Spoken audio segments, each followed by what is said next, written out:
Hello students, this is Arta Agrawal. Welcome back to my channel Agrawal study point. आज हम इस video में सॉल्व कर रहे हैं प्रीवियस ईयर क्वेश्चन, जो कि एक एमसीक्यू टाइप क्वेश्चन है बेटा, और सीबीएसई बोर्ड एग्जाम 2024 में ये आया हुआ है। क्वेश्चन में हमें क्या गिवन है?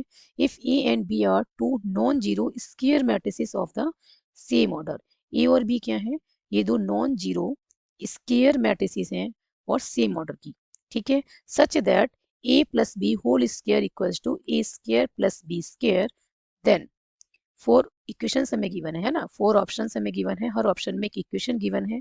कौन सा ऑप्शन राइट है, ठीक है, ये हमें चूज करना है। क्लियर? हमें क्या गिवन है बेटा? a plus B whole square equals to A square plus B square.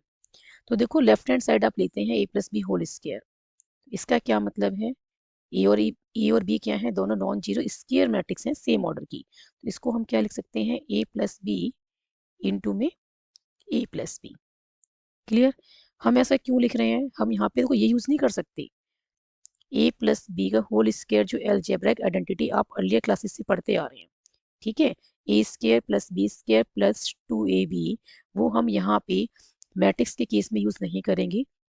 जब जब ये दोनों कैसी हैं? आइडेंटिटी मैट्रिक्स नहीं है। ए और बी आइडेंटिटी मैट्रिक्स नहीं है ना। क्लियर है? क्यों नहीं कर सकते हैं बेटा? क्योंकि जब हम इसको ऐसे लिखते हैं आइडेंटिटी का यूज करके, यदि हम ऐसे लिखें ए प्लस बी का होल स्क्वायर, यदि मैं ऐसे लिखूं बेटा a square plus B square plus 2ab या 2ba, तो मैट्रिक्स के केस में बेटा ए बी और बी ए इक्वल हो ये जरूरी नहीं है। पहली बात तो डिफाइंड होनी चाहिए, ठीक है। यहाँ पे सेम ऑर्डर बोला हुआ है, दैट मीन्स ये डिफाइंड तो होगा। ए बी और बी ए दोनों डिफाइंड होंगे, बट ए बी और बी ए इक्वल हो ये जरूरी नहीं है in case of matrices. Clear? जब कोई भी दोनों में से आइडेंटिटी मैट्रिक्स नहीं है, तो आइडेंटिटी मैट्रिक्स नहीं है तो हम यहाँ पे अलजेब्राइक आइडेंटिटी यूज नहीं कर सकते। क्लियर है? तो ऐसे नहीं लिख सकते। क्लियर? हम किसे लिखेंगे? हम इसको लिखेंगे ए प्लस बी इंटू में ए प्लस बी, और इसको करेंगे further solve. A into A is a square, फिर ए को बी से मल्टीप्लाई करेंगे प्लस बी से, तो ये बनेगा प्लस ए बी। फिर प्लस बी को ए से मल्टीप्लाई करेंगे तो ये बनेगा प्लस बी ए, और फिर प्लस बी को प्लस बी से मल्टीप्लाई करेंगे तो ये बनेगा प्लस बी स्क्वायर। है ना? क्लियर है? तो ये आ गया बेटा a square plus B square plus a b plus b a. अब ये देखो हमें क्या गिवन है? हमें गिवन है ए प्लस बी का होल स्क्वायर। तो ये क्या गिवन है? A square plus B square. ठीक है, दैट मीन्स ये दोनों कैंसिल होने चाहिए, ए बी और बी ए। ये कब कैंसिल हो सकते हैं? जब ए बी इक्वल टू क्या हो? माइनस बी ए हो जाए। ठीक है, ए बी इक्वल टू यदि माइनस बी ए हो जाता है तो हम यहाँ पे ये दोनों कैंसिल हो जाएंगे और हमें क्या मिल जाएगा? ए स्क्वायर प्लस बी स्क्वायर। देखो फर्स्ट ऑप्शन क्या कहता है कि A B equal to null matrix. यदि ए बी को हम नल मैट्रिक्स पुट करते हैं तो क्या बनेगा? A square plus B square plus b a. जबकि ऐसा नहीं है, हमें क्या बनाना है? A square plus B square given है ऑलरेडी। ठीक है, सी ऑप्शन में क्या गिवन है? B a equal to null matrix. B a को आप नल मैट्रिक्स पुट करते हैं तो ये बनेगा a square plus B square plus a b. ठीक है, और हमें क्या गिवन है? A square plus B square. ठीक है, ये भी नहीं होगा। A B equal to b a लिखते हैं तो ये क्या बन जाएगा? ए square plus B square. A b को बी ए लिखेंगे तो 2ba हो जाएगा, और बी ए को ए बी लिखेंगे तो 2ab बन जाएगा। ठीक है, तो ये भी ऑप्शन नहीं है, डी। ऑप्शन क्या है? बी। यदि मैं ए बी को माइनस बी ए लिख दूं बेटा तो ये क्या बन जाएगा? ये बन जाएगा माइनस बी ए और प्लस बी ए क्या हो जाएंगे? कैंसिल। ठीक है, माइनस बी ए और प्लस बी ए क्या हो जाएंगे? कैंसिल, और ये बन जाएगा ए square plus B square. Clear है?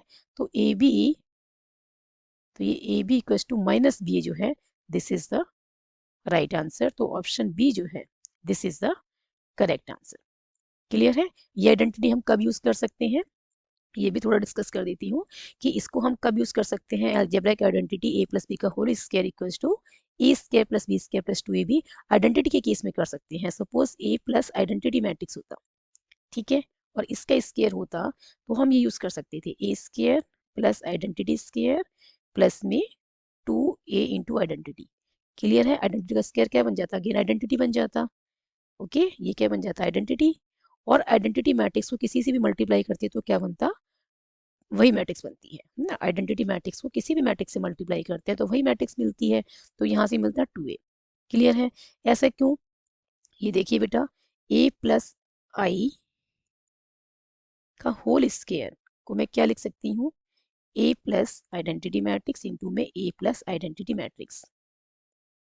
ठीक है, इसको फर्दर सॉल्व करते हैं तो ये बना ए इंटू ए स्क्वायर प्लस ए इंटू आई, ठीक है, प्लस में आई इंटू ए और प्लस में आई स्क्वायर। ओके, तो ये बना बेटा ए स्क्वायर और ए इंटू आइडेंटिटी मैट्रिक्स और आइडेंटिटी मैट्रिक्स इंटू ए क्या होता है, ए होता है, ठीक है ना।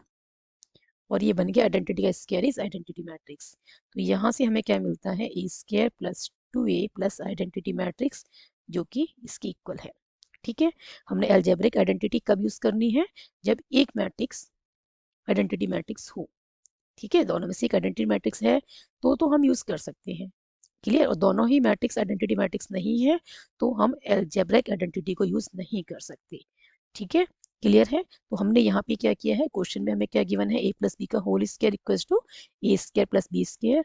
तो हमने इसको सिंपल मल्टीप्लीकेशन किया, क्या, ए प्लस बी इंटू में ए प्लस बी, और फिर बेटा फर्दर मल्टीप्लाई किया है और हमने क्या देखा कि ए बी और बी यहाँ से हटने चाहिए। ठीक है ना, तभी तो ए स्क्वायर प्लस बी स्क्वायर आएगा। दैट मीन्स ए बी और बी ए क्या होने चाहिए, इक्वल होने चाहिए, साथ में अपोजिट साइन के होने चाहिए। ठीक है, तो ऑप्शन बी जो है जिसमें ए बी क्या है, इक्वल है माइनस बी ए की, तो हमने ए बी को क्या पुट कर दिया है, माइनस बी ए, और minus b a plus b a क्या हो गया, कैंसिल, और हमें क्या मिल गया, a square plus B square जो हमें गिवन है। ठीक है ना, ए प्लस बी का होल स्क्वायर हमें क्या गिवन है, a square plus B square. That means जो ऑप्शन बी है this is the correct option. Clear.